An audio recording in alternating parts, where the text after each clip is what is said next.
ሰላም ጤና ይስጥልን የቮይስ ኦፍ ኢትዮጵያ ቤተሰቦች እንደምን ቆይታችኋል? አዳዲስ መረጃዎችን ወደ እናንተ የምናደርስበት ሰዓት ላይ ነው የምንገኘው። ነዋሪዎችን ያሰጋው በሰሜን ኢትዮጵያ ያጠላው የጦርነት ዳመና በትግራይ ክልል ሌላ ዙር ጦርነት ሊቀሰቅስ ይችላል በሚል በርካታ የክልሉ ነዋሪዎች ስጋት ላይ መውደቃቸውን እየገለጹ ነው። በንጹሃን ላይ ያነጣጠረ እገታ፣ ግድያና ዝርፊያ በባቲ ወረዳ። ኢትዮጵያ ለቀጠናውና ለአፍሪካ ሰላም አስተማማኝ የሆነ ኤሊት ፎርስ መገንባቷን ጠቅላይ ሚኒስትር ዶክተር አብይ አህመድ ገለጹ። የቮይስ ኦፍ ኢትዮጵያ ቤተሰቦች እነዚህን መረጃዎች አሁን የምናስደምጣችሁ ይሆናል። ሰብስክራይብ ማድረጋችሁን እያስታወስናችሁ ወደ መረጃዎቹ እናልፋለን።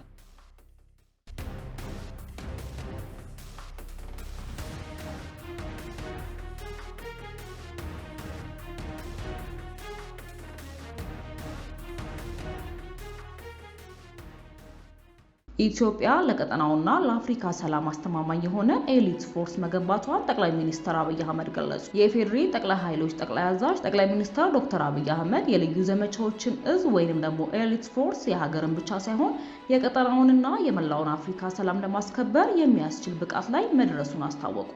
ጠቅላይ ሚኒስትሩ ይህንን የገለጹት የእዙ 65ኛ ዓመት የምስረታ በዓል አስመልክቶ በተዘጋጀው ስነ ስርዓት ላይ ነው።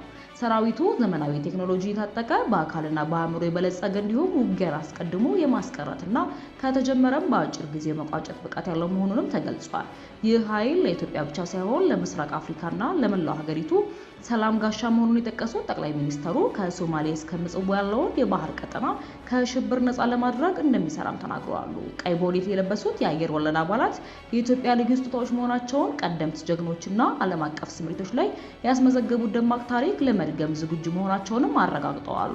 የሰራዊቱ ተልዕኮ ኢትዮጵያን በመጠበቅና በማጽናት ብቻ ሳይሆን ራዕይ ያለውና ለትውልድ የሚሻገር ጠንካራ ተቋም መፍጠር መሆኑንም ጠቅላይ ሚኒስትር ዶክተር አብይ አህመድ አጽንኦት ሰጥተውታል። በንጹሃን ላይ ያነጣጠረ እገታ፣ ግድያና ዝርፊያ በባቲ ወረዳ። በአማራ ክልል ኦሮሞ ብሔረሰብ ዞን ባቲ ወረዳ ውስጥ የሚንቀሳቀሱ ታጣቂዎች በንጹሃን ላይ ያነጣጠረ እገታ፣ ግድያና ዝርፊያ እያደረሱ መሆኑን የአካባቢው ነዋሪዎች ገለጹ። እንደ ነዋሪዎቹ ገለጻ በተለይም በሞቱማ፣ ጀልደይቲ፣ ጉሬና መልካልጎ ቀበሌዎች ታጣቂዎች እንደሚገደሉና ያገቱ ከፍተኛ መጠን ያለው ገንዘብ እንደሚቀበሉ ተናግረዋል።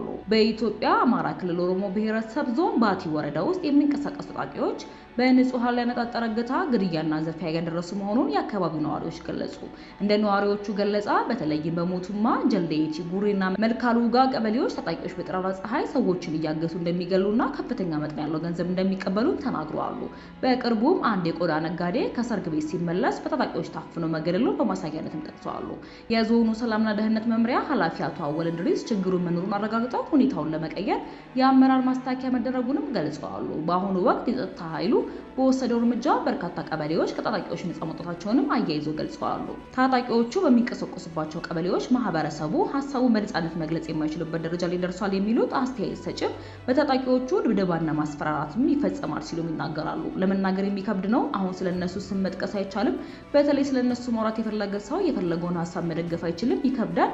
ሁለተኛ በየመንደሩ እየሄዱ የሚበላ ምግብ አምጡ ብለው ያስቸግራሉ። እምቢ ያለውን ይመታሉ። ለመንግስት ነገር አቅርበሃለን ብለው ያስፈራራሉ ይላሉ። በባቲ ወረዳ ታጣቂዎች እንቅስቃሴ ከጊዜ በኋላ ዳግም ያገረሸበት ሁኔታ መኖሩን የሚገልጹት በአማራ ክልል የኦሮሞ ብሔረሰብ ዞን አስተዳደር ሰላምና ደህንነት መምሪያ ኃላፊ አቶ አወል እንድሪስ ችግሩን ከስሩ ለማስወገድ በወረዳው የነበረውን የፖለቲካ ስብራት ለመጠገን በቅድሚያ አመራር ማስተካከል ተግባር ተከናውኗልም ይላሉ። ችግሮች አሉ። አሁን ከጊዜ በኋላ ከአጭር ጊዜ በኋላ ባቲ አካባቢ ላይ እንቅስቃሴ ትንሽ ያገረሸበት ሁኔታ አለ። የዚህን የጠላት እንቅስቃሴ ለመግታት እንደ ዞን አመራር የማስተካከል ስራም ተሰርቷል። እዚህ አካባቢ ላይ ትንሽ የፖለቲካ ስብራትም ስለሚታይ ከፍተኛ አመራር ቦታው ላይ ገብቶ ማለት ነው ቀጠና ላይ አመራር የማስተካከል ስራ ሰርቷልም። የመጀመሪያው ደረጃም እሱ ነው ብለዋል። የጸጥታ ኃይሉ በወሰደው እርምጃ የአካባቢው ሰላም አንጻራዊ በሆነ መልኩ ተሻሽሏል የሚሉት አቶ አወል እንድሪስ አሁን ላይ በርካታ በታጣቂ ቡድኑ ተይዘው የነበሩ ቦታዎች ነጻ ማድረግ ተችሏል በማለት ይናገራሉ። በርካታ ቀበሌዎች ላይ ይንቀሳቀሳል። ዋና ስራውን ያደረገው እገታና ዝርፊያ ላይ ያለው ይህ ኃይል እንደተባለው ያግታል፣ ብር ይቀበላል። ስለዚህ ይህንን ሊያርም የሚችል ሽምቅ ተዋጊ ነው። ይህ ኃይል ለዛ መልስ ሊሰጥ የሚችል ያን ሊያስተካክል የሚችል እቅድ አቅደን ወደ ስራ ገብተናል። ዞናዊ ኃይልም ተደራጅቶ ወደ ቀጠናው ተንቀሳቅሷል። በደንብ ለብልቦት በርካታ ቀጠናን አሁን ነጻ ወጥቷልም ብለዋል። የቮይስ ኦፍ ኢትዮጵያ ቤተሰቦች በድጋሚ ሰብስክራይብ ማድረጋችሁን እያስታወስናችሁ ወደ መጨረሻው መረጃ እናልፋለን። ነዋሪዎችን ያሰጋው በሰሜን ኢትዮጵያ ያጠላው የጦርነት ዳመና በትግራይ ክልል ሌላ ዙር ጦርነት ሊቀሰቀስ ይችላል በሚል በርካታ የክልሉ ነዋሪዎች ስጋት ላይ መውደቃቸውን እየገለጹ ነው። አስተያየቶቻቸውን ለዶይቼ ቬለ የገለጹት አንዳንድ የክልሉ ነዋሪዎች ጦርነት ይከሰታል በሚል ስጋት ወደ ሀገሪቱ የተለያዩ አካባቢዎች እየወጡ መሆናቸውንም ገልጸዋል።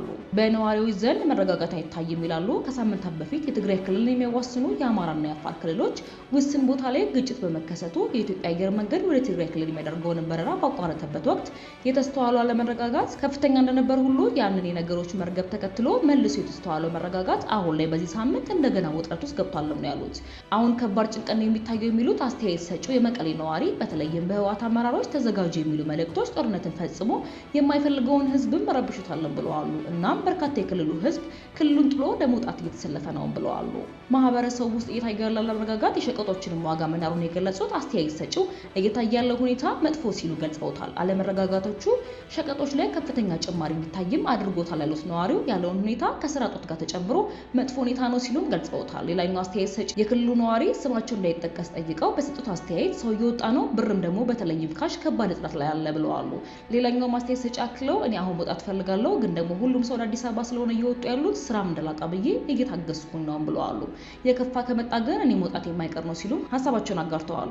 በርካታ ነዋሪዎች በተለይም ካለፈው ሰኞ ወዲህ የመውጣት ፍላጎት መጨመሩን ተከትሎ የትራንስፖርት ወረፋ ተጨናንቆ ታይቷልም የሚሉት አስተያየት ሰጪዎች አዲስ አበባ ያሉ ሁሉም አይነት የባስ ኩባንያዎች በዚህ ቢሮ ከፍተው ሰው እየገዙ ነው በማለት የየብስና የአየር ትራንስፖርቱን የሚጠቀሙ በርካታ የክልሉ ማህበረሰብ በየዕለቱ ወጥተው ሲሰለፉም የሚታይ ነው ብለዋል።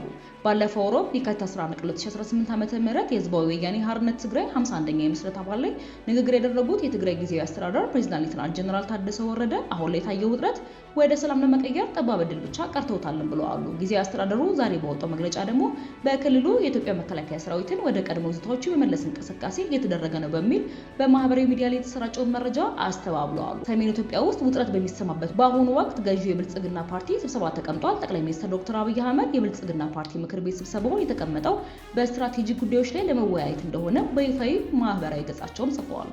የቮይስ ኦፍ ኢትዮጵያ ቤተሰቦች ለዛሬ ያዝንላችሁ መረጃዎች እነዚህ ይመስሉ ነበረ። በሌሎች መረጃዎች እስክንገናኝ በደህና ቆዩ።